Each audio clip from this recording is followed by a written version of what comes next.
তরুণদের জন্য সাজেশন হলো খালি লিটনের ফ্ল্যাটে যাওয়ার চিন্তা করো না, প্রেমটাকে সুন্দরভাবে এনজয় করো, একটু রোমান্টিক হও। ম্যাক্সিমাম প্রজন্ম রাত জেগে নেশা করে না, রোমান্টিকতা হারিয়ে গেছে। সারা রাত ফেসবুকে নেশাগ্রস্ত হয়ে প্রেমটা তো নাই ভিতরে। কাম বাসনাটা পরে আন চোখে মুখে, আগে ভালোবাসাটা আন, কামটা পরে। ভালোবেসে আদর করে অনুভূতির সাথে হাত ধরিলে হৃদয়ে যা কম্পনের সৃষ্টি হয় তা সহজে কাউকে বলিয়ে বোঝানো যায় না। কাউকে একজনকে নিয়ে সারাটা জীবন থাকতে হবে, আর কোনো দিক চোখ দেওয়া যাবে না, এটা ভাবা খুব কঠিন। তার মানে তুমি বহু নারীতে আসক্ত? বহু নারীতে আসক্ত না ভাই, এটা তো চরিত্রহীন কথা বললেন। বলতে পারবে যদি হয় আমি ভয় পাচ্ছি, প্রেম তো অনেকগুলো হয়েছে তো। হ্যাঁ, তো আমার তো কোনো জিনিস ভালো লাগে না অনেকদিন পরে, কষ্ট না কোনো কিছু খারাপ জিনিস পড়ে দিন, আমার ব্যক্তিগত জিনিস ব্যক্তিগত থাকে না। আমার গার্লফ্রেন্ড যারা ছিল তাদেরকে অনেক কিছু লিখতে আমার ইচ্ছা করে, তারা অনেক কিছু ভুল ত্রুটি থেকে তাদেরকে শুধরানোর জন্য লিখতে ইচ্ছা করে। কিসে লেখো? হোয়াটসঅ্যাপে লেখো? কোথাও লিখি না, যোগাযোগ করি না, মনে করবে যা জামাইয়ের হাতে পড়লে আমার মনে করবে এটা নিয়ে একটা অশান্তি, আর কি। মানে ও ফোন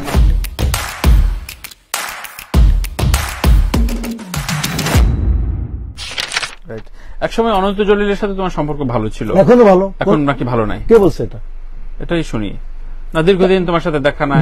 দেখা না থাকলেই তার সম্পর্ক খারাপ হয়ে যাবে না? তোমার সাথে বড় ভাই সত্যিকার অর্থে ভালো আছে কিনা সেটা তো অবশ্যই ভালো আছে ভাইয়া, সে তো এগুলোর মধ্যে আসেই না। সে আমাকে নির্বাচন নিয়ে ঝামেলা নাই, তার সাথে কোনোদিন আমার কোনো কথা কাটাকাটি হয়নি। ভদ্র মানুষ, ভদ্র লোকেরা, সে ব্যবসা করছে। সে আমাকে দেখলে জায়েদ কেমন আছে, আমি বড় ভাইয়ের মতো। আগে সমিতির কারণে সমিতিতে এটা চাইতাম, যাওয়া আসা হয়তো দেখা হইতো। এখন যেহেতু সমিতি 2 বছর নাই, যার কারণে গ্যাপটা মনে হচ্ছে, সামনাসামনি দেখা হয় কম। আর আমরা আমাদের পারিপার্শ্বিক প্রয়োজনে সবাই ব্যস্ত থাকি বলে শিল্পীরা আনসোশ্যাল হয়ে যায় ভাই। নিজের লাইফ নিজেকে নিয়ে ব্যস্ত থাকে, পরিবারকে, আমার আপন বড় ভাই যিনি 2 জন, তাদের সাথে দেখা হয় আমার 2 মাস 1 মাস পর পর কোনো উপলক্ষে, এছাড়া দেখা হয় না। এখন তো তুমি মহাব্যস্ত। মহাব্যস্তর জন্য না ভাই, ঢাকার লাইফটাই এমন ভাইয়া। আপনি দেখবেন অনেক সময় আপনার বাচ্চার সাথে আপনার দেখা হয় না 2-1 দিন। ওরা যখন রাতে যখন যান তখন ঘুমিয়ে যায়, আপনি যখন ওরা খুব সকালে উঠে চলে যায় তখন আপনি ঘুমিয়ে থাকেন বা আপনি বের হয়ে যান। This is the life of Dhaka city, very commercial. আমি বোনের সাথে থাকি ভাইয়া, আমি পারিবারিক বন্ধনে থাকতে পছন্দ করি। তো বিয়ে করলে তো বন্ধনটা ছুটে যাবে, তাই না? এই জন্য তো হয়তো বা করতেছি না, কারণ কাউকে একজনকে নিয়ে সারাটা জীবন থাকতে হবে, আর কোনো দিক চোখ দেওয়া যাবে না, ভাবা খুব কঠিন। তার মানে তুমি বহু নারীতে আসক্ত? বহু নারীতে আসক্ত না ভাই, এটা তো চরিত্রহীন কথা বললেন। বলতে পারবে না তুমি একজন নারীতে তুমি যদি হয় আমি ভয় পাচ্ছি, প্রেম তো অনেকগুলো হয়েছে তো। হ্যাঁ, তো আমার তো কোনো জিনিস ভালো লাগে না অনেকদিন পরে আর। এটা কিন্তু ভালো লাগে না, এটা তো আসক্ত না, আমি কিন্তু পরনারীতে আসক্ত না, আমি মেয়েবাজ না। আমি যখন যারা প্রেম করি না ভাই ওটার মধ্যে থাকি, একটা সিঙ্গেল যাই না, আমি কোথাও থাকি না। তার সুখ তার খুশি কি আমি ভেরি কেয়ারিং অ্যাবাউট। হ্যাঁ, আমি খুব কেয়ার করি। আমি যখন নিজে গাড়ি দিয়ে দিই, গাড়ি না দিলে আমি সিএনজিতে যাই, এমন হয়েছে। তার প্রতি আমার খুব ভালোবাসা থাকে। আচ্ছা, তার ইচ্ছা অনিচ্ছাকে গুরুত্ব দেওয়ার চেষ্টা করি। নাম না বলে এরকম একটা স্যাক্রিফাইসের গল্প বলো তো। আমার যে কোনো এক কলিগ আমার সাথে, আমি তার সাথে সম্পর্ক, তার একটা অনুষ্ঠান যেতে হবে তাড়াতাড়ি, তার গাড়িটা বোধহয় অন্য কোনো একটা কাজে আছে। আমি তখন সে ব্রিজ থেকে উত্তরা যাবে। আচ্ছা, আর আমি যাবো একটু আমি যাবো একটু বোধহয় পল্টনের না জানো কোথায়। আচ্ছা, তা আমি তখন তাই বডিগার্ডের এত কিছু লোকজন নাই সাথে, আমি তাকে গাড়িটা দিয়ে দিলাম, তুমি গাড়িতে চলে যাও। তাকে আমি রাস্তার মধ্যে হাঁটতেছি, সব মানুষ তাকে জায়েদ খান আছে, রোদের মধ্যে হাঁটতেছি, কিছু মনে হয়নি। প্রেম মানুষ কেমন চেঞ্জ করে ফেলে। তারপর এমন হয়েছে যে বৃষ্টির মধ্যে ভিজতেছি, হঠাৎ করে বৃষ্টি নামছে। আমি নিজের সিনেমা যেটা দেখি ছাতা গাড়িতে, আমি গেঞ্জি খুলি নেই ভাই, করছিল কোটটা মাথার উপর। এমন হয়েছে অনেক। কোনটা, আগেরটা না পরেরটা? আবার আপনি মনে করেন কোন একটা আমার সাথে ঘটেছে, কোন একটা তো। প্রেম তো শাশ্বত, প্রেম পবিত্র। আমার কাছে প্রেমের সঙ্গে হচ্ছে প্রেম পবিত্র, প্রেম শাশ্বত, ট্রান্সপারেন্সি থাকবে। কোথায় আছো ফোন করে ধরতে হবে, জানাতে হবে। 3 ঘন্টা পরে ফোন দিয়েছিল, তার মধ্যে 1-2 দিন হতে পারে। সবসময় হওয়া মানে তুমি ডিসঅনেস্ট। রাইট। কিন্তু সাম্প্রতিক কিছু স্টেটমেন্টে তুমি সাকিবের 2 স্ত্রীকে ইঙ্গিত করে কথা বলেছো যে না এরকম বিয়ে করে এরকম সংসারে। না, আমি ভাইয়া বলেছি কি এগুলো ঘরের ব্যাপার। সম্মানিত মানুষ ঘরের মধ্যে শেষ হয়ে যাওয়াই ভালো। একে লিখতেছে, ওকে লিখতেছে, আমার কাছে কেমন জানি লাগতেছে, মানে বিব্রতকর লাগতেছে। 2 জন ঘরের মধ্যে বসে ভাই তুমি তোমার সাথে থাকো, নাহলে তোমার সাথে থাকো। এইটা নিয়ে এত লোকজনকে জানানো, একটু বললে একে নিয়ে স্ট্যাটাস দেওয়া, ও দিলে ওকে নিয়ে স্ট্যাটাস দেওয়া। সবাই তো সম্মানিত, 2 জনই তো, মানে 19 3 জনই তো আমাদের সুনামধন্য নায়ক নায়িকা। এতে তো আসলে নিপুণ আমার সাথে দ্বন্দ্বে কি হয়েছে, শিল্পীদের ক্ষতিগ্রস্ত হয়েছে, চেয়ার নিয়ে যাই হোক, আলটিমেটলি সামনে ইন্ডাস্ট্রি ক্ষতিগ্রস্ত হয়েছে। আমি বলি না যে আমি কি করেছি, আমি আমার অধিকার আদায়ের জন্য চেষ্টা করে গেছি। আমি পারতাম মাথা নিচু করে চলে যেতে, যা গেছে গেছে। বাট আমি আমার অধিকারটাকে হারাতে চাইনি, বলছি না আমি শিল্পীদের ভোটের অধিকার আমাকে জন্য আমি কাজ করেছি, আর উনি জোর করে বসছে। তো এইগুলো নিয়ে কিন্তু নোংরামি। আবার এদিকে ধরেন কারো ঘরের কথা, আমি আমার লাইফে আপনি ফেসবুক কোনোদিন দেখেছেন কিনা, আপনার ফ্রেন্ড লিস্ট আছে, আমি আমার কষ্ট হয় না, আমার আমার আমার কি অনুভূতি নাই, আমি কোনো কিছু ব্যক্তিগত লিখে পোস্ট দেই না। মানে কষ্টের কথা কখনো পোস্ট দাও না? কষ্ট না, কোনো কিছু খারাপ জিনিস পোস্ট দিই না, আমার ব্যক্তিগত জিনিস ব্যক্তিগত থাকে না। আমার অনেক আমার গার্লফ্রেন্ড যারা ছিল তাদেরকে অনেক কিছু লিখতে আমার ইচ্ছা করে, তারা অনেক কিছু ভুল ত্রুটি থেকে তাদেরকে শুধরানোর জন্য লিখতে ইচ্ছা করে। কিসে লেখো? হোয়াটসঅ্যাপে লেখো? কোথাও লিখি না, যোগাযোগ করি না, মনে করবে যা জামাইয়ের হাতে পড়লে আর মনে করবে এটা নিয়ে একটা অশান্তি, দরকার কি? মানে ও ফোন না দিলে তুমি আর কল দাও না? আমি কল করি। সেফ, সবসময় সেফ। সেফের জন্য না, এটা তো আমি নিয়ম। কেন আরেকজন অশান্তি করব? আচ্ছা। তার যদি প্রয়োজন মনে হয় সে যোগাযোগ করবে। আর যাদের সাথে সম্পর্ক ছিল যারা আছে তারা সবাই জানে যে আমার সাথে নিশ্চয়ই ছিল, ওটা তারা বেশি সন্দেহ করবে। তো যার কারণে আমি আর চাই না সেই ঝামেলায় জড়াতে। সবার জন্য ভালোবাসা থাকছে, সুন্দর করে সংসার করুক, সবাই ভালো থাকুক। তুমি নারীদের মন সবচেয়ে ভালো বুঝে, তাই না? খারাপ না, বুঝতে পারি। হ্যাঁ, বুঝতে পারো।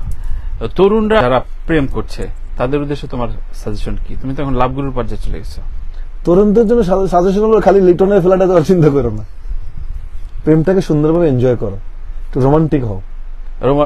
রোমান্সের ম্যাক্সিমাম প্রজন্ম রাত জেগে নেশা করে না, রোমান্টিকতা হারিয়ে গেছে। সারা রাত ফেসবুকে নেশাগ্রস্ত হয়ে প্রেমটা তো নাই ভিতরে। মানে রোমান্সটা কি? মানে দুটো সুন্দর কথা বললে ভালো লাগে না? একটু বৃষ্টিতে হাত ধরে হাঁটতে ভালো লাগে না? সর্দি কাশি হয়ে যাবে তো। না, সর্দি কাশি হবে তাহলে এত গরম শরীরে প্রেম করার দরকার, ঘরে শুয়ে থাকে। বৃষ্টিতে যদি সরাসরি ভিজতে না পারো, ছাতা নে, তাও ভিজ, আর এটা ছাতার উপরে পড়ে রোমান্টিকতা পরিবেশ তৈরি কর, দুটো রোমান্টিক কথা বল, একটা সুন্দর গিফট নে, যেটা সামর্থ্য আছে তার মধ্যে দে, সুন্দর রোমান্টিক কথা, সুন্দর করে হাতটা ধর। কাম বাসনাটা পরে আন চোখে মুখে, আগে ভালোবাসাটা আন। কামটা পরে, কামটা পরে। ভালোবেসে আদর করে অনুভূতির সাথে হাত ধরিলে হৃদয়ে যা কম্পনের সৃষ্টি হয় তা সহজে কাউকে বলিয়া বোঝানো যায় না। তুমি লাভগুরু পর্যায়ে চলে গেছো। কারণ প্রেম ভালোবাসা অন্য জিনিস, হাত ধরলে একটা অনুভূতি থাকতে হবে, ফিল, তাকে দেখে ভালো লাগতেছে। কারণ ছেলে দেখে চিন্তা করছে কখন ওই যে লিটনের ফ্ল্যাটে নিয়ে যাবো, তো প্রেম তো উড়ে যায়। তুমি ধরো যার সাথে 20-25 মিনিট ধরে কথা হচ্ছে, যে মেয়েটার সাথে, ওকে কবিতা টবিতা শোনাবো? কি কবিতা শোনাবো?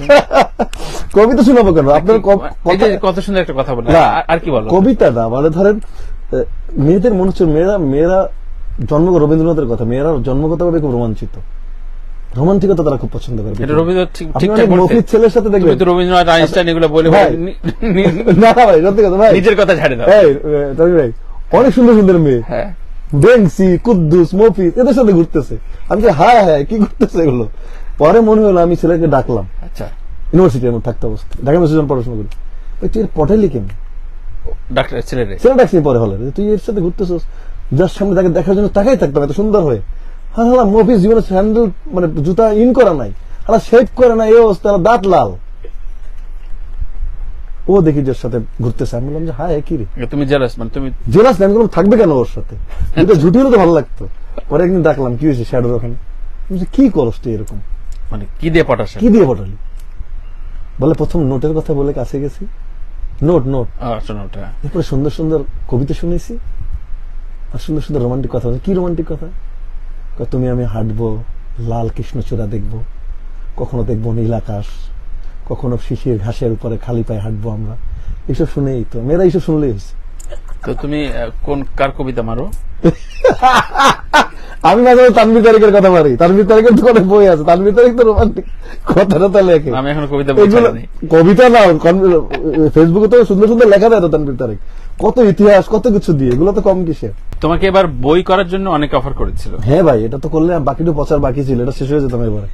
প্রচুর অটোগ্রাফ দিয়ে দিত, প্রচুর। হ্যাঁ, যখন ঢাকা বিশ্ববিদ্যালয়ে পড়ি তখন দেখতে যেতাম কবে হুমায়ুন আহমেদ আসে। আমাদের স্যার ছিল সরাসরি হুমায়ুন আজাদ, আনোয়ার হোসেন স্যার, মুনতাসির মামুন, আমি আমার সরাসরি টিচার। এদের বই একটা নেওয়ার জন্য অটোগ্রাফ কখন নিব? শিল্পটাকে না বাজে পর্যায়ে নিয়ে গেছে, বিশেষ করে লেখালেখিটাকে। আপনারা যেন অনেকদিন থেকে লেখেন, আপনারা লিখলে মানায়, আমি কি বুঝবো বইয়ের? আমি তো 2 লাইন মনে আর নাই, মানে আরেকজন লিখে দেবে, সেইটা আমার নাম ছাপাবে, আমার সেখানে অটোগ্রাফ দিতে হবে। এর চেয়ে ভাওতাবাজি ভণ্ডামি পৃথিবীতে আর কিছু আছে? এটা অনেকেই করছে, কিন্তু তোমার ম্যাচিউর ভাবনাকে আমি সম্মান জানাই।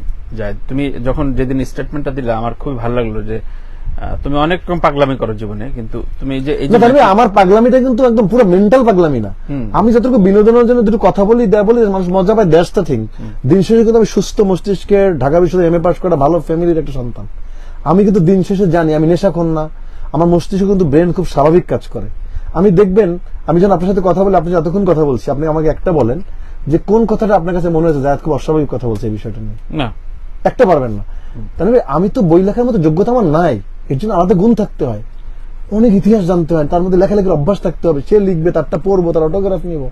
এখন সামাজিক যোগাযোগ মাধ্যমে ভাইরাল হয়ে গেল একজন, আর তার বই অটোগ্রাফ। প্রকাশক এসে তোমাকে কি বলে অফার করলো? আমাকে ফোন করে বললো, জায়েদ ভাই আমার একটা গুড অফার আছে, দুইটা, আমি নাম ভুলে গেছি আমি। তাই আমি বললাম যে ভাই বলেন। তো বললো ভাই আমাদের তো সামনে বইমেলা আসতে। আমি হ্যাঁ কবে বলেন ভাই। তাহলে কি? আমি বলছি যে কোন একটা কেউ বই স্টল করবে, আমাকে হয়তো যেতে বলবে আর কি, হতেই যা পারে, একজন সেলিব্রিটি নিতেই পারে। আর ঢাকা বিশ্ববিদ্যালয়ে পড়াশোনা করেছে, জায়গাটা আমার পরিচিত। বলছি হ্যাঁ ভালো ভাই, আপনার একটা বই বের করতে চাই। আমি বললাম জি প্লিজ, আবার বলেন তো একটু। বলো আপনার একটা বই। আমি বললাম ভাই আপনাদের মাথা মাথা গেছে, আসলে ব্যবসা তো নাই এখন, আপনার গেছে মাথা পুরা। আমি কি বই বের করবো না, আপনাকে আমরা সব লিখবো, আপনার জীবনের সবকিছু উপরে, আপনি শুধু দাদা থাকবেন, কয়েকদিন স্টলে আসবেন। আমরা তো পাঠকের সাথে হিপোক্রেসি ভাই। আমি যদি কোনোদিন আরো বয়সে, আমার তো বর্ণাঢ্য জীবন শুরু হয় না, আরো একটু বয়স হবে, তখন আমি যদি নিজে নিজে লিখি কয়েকদিন আমার এই বড় বড় ঘটনা, প্রেম, আমার কোথাও সিনেমায় কি ঘটনা ঘটছিল, আমার জীবনে একজন বললে লিখতে পারি আমি নিজে, তখন আমি চিন্তা করবো আমার একটা বই বের করলাম, অটোবায়োগ্রাফি, আরো অনেক পরে। আপাতত বই লেখার মতো কোনো অবস্থা নেই, কিন্তু আমি মনে করি এটা প্রকাশকদের এই দায়ভার নিতে হবে। এই রগরগা কিছু ইউটিউবার দেখে তাদেরকে দিয়ে যে অবস্থাটা হলো, আমি নাম বললাম, এদের নাম বললে ভেরি গুড স্টেটমেন্ট প্লিজ। তো আমি আশা করি তাদের খুবই এটা অন্যায়।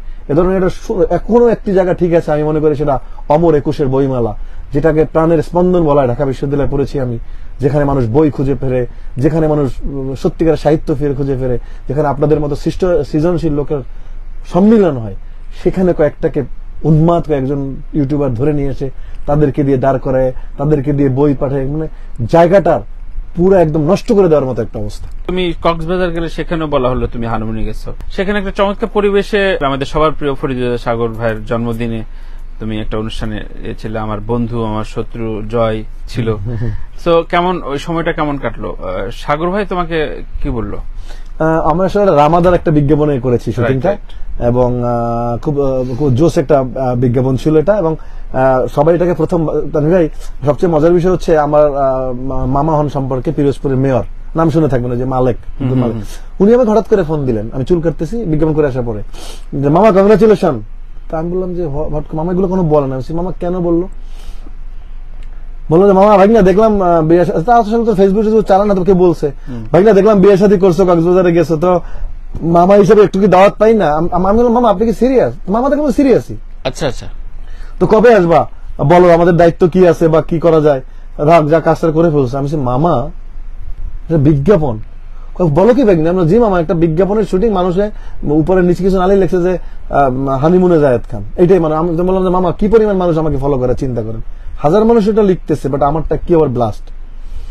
এটা আমি প্রচুর মানুষ মেয়ের আমাকে ইনবক্সে কান্নাকাটি বন্ধ করছে, আপনি কেন এমন করলেন, আপনাকে বলছিলাম আপনি সিঙ্গেল থাকবেন, আপনি এই বিয়েটা করার কি দরকার, ভুল বুঝছি তো, মানে কাঁদছে রীতিমতো।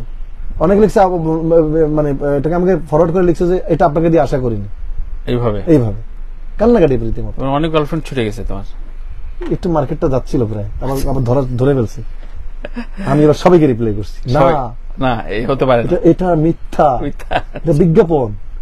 শান্তি পেলাম, শান্তি পেয়ে দলে থাকো। সাগর ভাই আসলো পাশে, সাগর ভাই সাথে আড্ডা মারলাম রাত্রে। ভাবি ছিল, আফজাল ভাই ছিল, যে আফজাল ভাই আমি মুগ্ধ, আর কোথাও তো বসা যায় না সুস্থ জয়ের জন্য, ক্যামেরা ধরবেই, আপনাকে নিয়ে তো ট্রল করে কেন, আমি আপনাকে তো গালিগালাজ করে কেন, তাও তো থামে না মোটামুটি। তো তারপরের দিন আবার একটা কার্নিভাল একটা জায়গা আছে, কি কার্নিভাল, ওখানে গেলাম, সাগর ভাই গেলেন, ভাবি গেলেন, সবাই সহ। সাগর ভাইয়ের সাথে কাটলে তো সময়টা খুব ভালো কাটে, মজার কাটে। আমাদের সবার অভিভাবক, ভীষণ প্রাণবন্ত মানুষ। যেটা বললে যে কলা বিস্কুটের জন্য ছবি চলে গেছে, কিন্তু এখন সায়ন্তিকা বা ওই প্রডিউসার কি এখন তোমাকে পোক করে? মানে এখন তো সেই মুখটা কি আছে ভাইয়া, উনি যে মিথ্যা কথা বললো, 4 ঘন্টা ওরা হোটেলে ছিল, এইসব ওনাকে যে ওনারটা ঢাকা মানুষ আসে না, ডিফেন্স নেয়, দেখবেন মিথ্যা কথা বলে। তো মিথ্যা কথা বলে যে একটা নোংরা জিনিসকে ওনার এখানে ঢুকিয়ে দেয়া। পরিচালকের সাথে কিন্তু আমার ঠিকই যোগাযোগ আছে, আজকেও কথা হয়েছে, হ্যাঁ তাজুকাম প্রতিদিন কথা হয়, বলে ভাই প্রজেক্ট কথা করবো, কিন্তু প্রডিউসার কিন্তু নাই। বিকজ যে বেশি অন্যায় করে তার সাথে কেউ থাকে না আসলে বেসিক্যালি দিন শেষে। এত মিথ্যা বলে সে মিথ্যার স্থায়িত্ব বেশি দিন স্থায়ী করে না। তো তোমার ছবি যখন এভাবে ছুটে যাচ্ছিল তখন তোমার আশপাশের কলিগ কেউ কেউ হাসছিলেন যে দেখছো যায় তো এখন পৃথিবীতে যখন ওইসব মানুষদেরকে তুমি চিনে রাখো যে তোমার যে এখন যে যেভাবে হোক তোমার একটা বিশাল ম্যাস পপুলারিটি এসছে। আমি জানি ভাই আমাকে কে পছন্দ করে আর কে আমার নেগেটিভ গুলো আমাকে পাঠাই বলে "ইস, এটা খারাপ হয়েছে", আসলে যে ও ইচ্ছে করে দিছে আমি কিন্তু বুঝতে পারি। আমি সহজ সরল, কিন্তু আমি এগুলো এইসব ব্যাপারে ট্যালেন্ট। আচ্ছা কত ভালো কিছু করি কোনোদিন একটা পাঠায় না, যখন নেগেটিভ একটা কিছু যাবে হারে এটা ঠিক হয়নি দেখো এটা পাঠাইতেছে, অন্য মানুষকে পাঠাচ্ছে তারা আবার পাঠায়, উনি এটা পাঠালো কেন? আমি বললাম যে জেলাস কি করবে, এটাই কাজ।